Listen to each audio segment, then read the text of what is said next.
Nous sommes arrivés à mi-parcours de nos candidates et candidats et on va vous donner maintenant une piqûre de rappel dans la perspective du vote du public qui sera ouvert tout à l'heure. Pour voter, c'est simple, on le rappelle, vous enverrez tout à l'heure un SMS au numéro suivant 079 807 55 48. Alors, si vous désirez tout à l'heure voter pour Sophie, vous envoyez MT 181, pour Christophe, MT 182, pour Astrid, MT 183 et pour Valérie, MT 184. Attention, le vote, ce n'est pas pour tout de suite, je l'ai déjà dit, c'est pour tout à l'heure. On vous donnera le signal. Place maintenant à notre 5e candidate, Amanda Jousset.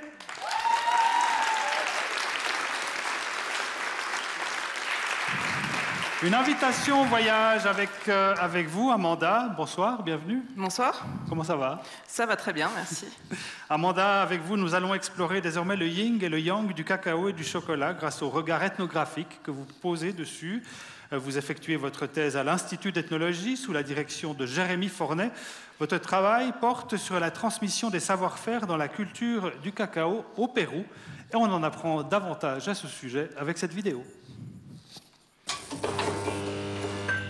Je m'appelle Amanda Jousset, j'ai fait une thèse à l'Institut d'ethnologie de l'Université de Neuchâtel. Mon sujet de recherche est la transmission de savoir-faire dans le cadre du cacao dans des filières durables au Pérou. Le cacao me passionne parce que le chocolat et le cacao passionnent énormément de gens, que ce soit au niveau de la consommation, de la fabrication ou au niveau de la culture de cacao. Le cacao est un produit agricole tropical qui participe à l'exploitation des producteurs de cacao, donc il y a aussi un côté extrêmement négatif. Donc c'est cette ambivalence-là qui m'intéresse. J'avais déjà des contacts avec cette région du Pérou là où j'ai conduit ma recherche. Et j'avais déjà quelques liens avec des cultivateurs de cacao et je voulais approfondir cette dimension-là. Ce qui m'intéresse dans MT 180, c'est surtout l'aspect de vulgarisation scientifique et de rendre accessible des savoirs assez complexes à une population qui n'a pas forcément un accès direct à ces connaissances. Donc, je vois ce concours comme une sorte de scène slam un peu plus formelle, même beaucoup plus formelle que du slam. Donc ce que j'attends surtout, c'est une bonne ambiance et le respect des uns des autres. Alors Neuchâtel est une ville magnifique, le lac de Neuchâtel est magnifique. Le fait d'être doctorante me fait avoir aussi un autre regard sur l'université et sur le monde académique qui est très différent de mon parcours d'étudiant. Pour répondre de la manière la plus honnête possible, je pense que la vie est faite de plein d'aléas et de plein de surprises et que ce qui est important, c'est d'essayer de rester plus ou moins en bonne santé, d'avoir de quoi manger, d'avoir un toit. Après, le reste, c'est de pouvoir saisir les opportunités qui viennent à moi. Donc, je n'ai pas une vision concrète de là où je serai dans 10 ans. Surtout l'écriture et la photographie. Surtout carpe diem.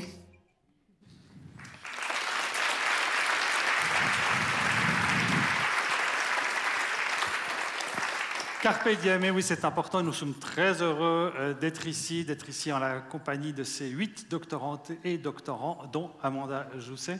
Amanda, dans cette vidéo, vous dites que vous évoquez le slam. Est-ce que c'est une activité que vous pratiquez par ailleurs? J'en ai beaucoup fait et j'essaye de m'y remettre. Voilà. Il y a juste eu une thèse au milieu. Donc, voilà. Et je ne vous pose pas la question par hasard. Amanda, est-ce que vous êtes prête? Oui.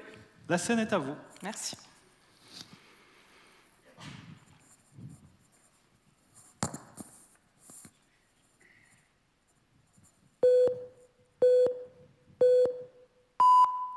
J'ai craqué.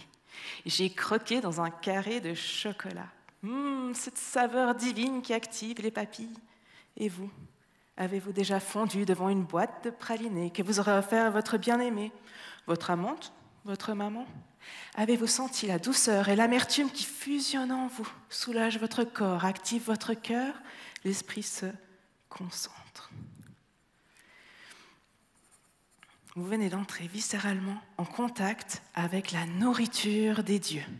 Theobroma cacao.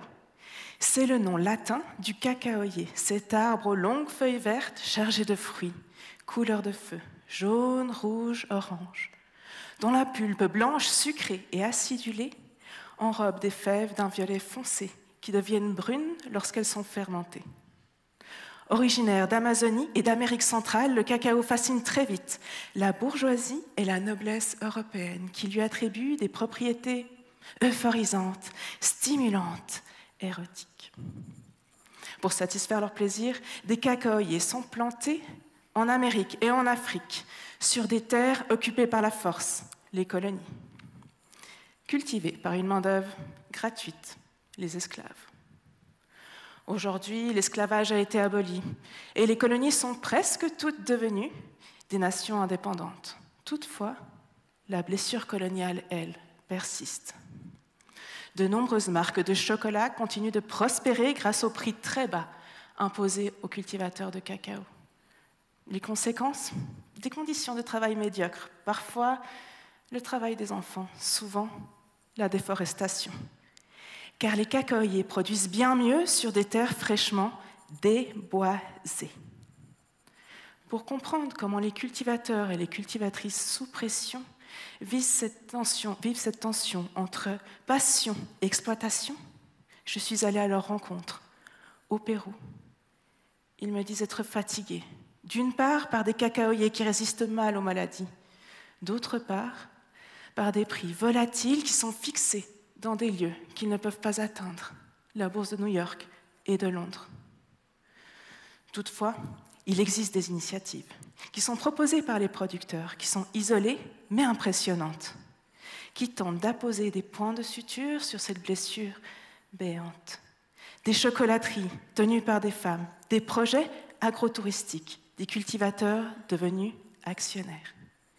Et si nous, qui craquons pour le chocolat, nous nous inspirions de ces esquisses de solutions pour repenser la place centrale de la Suisse au sein du commerce des matières premières et du cacao, cela nous permettrait de refermer ce gouffre d'inégalité.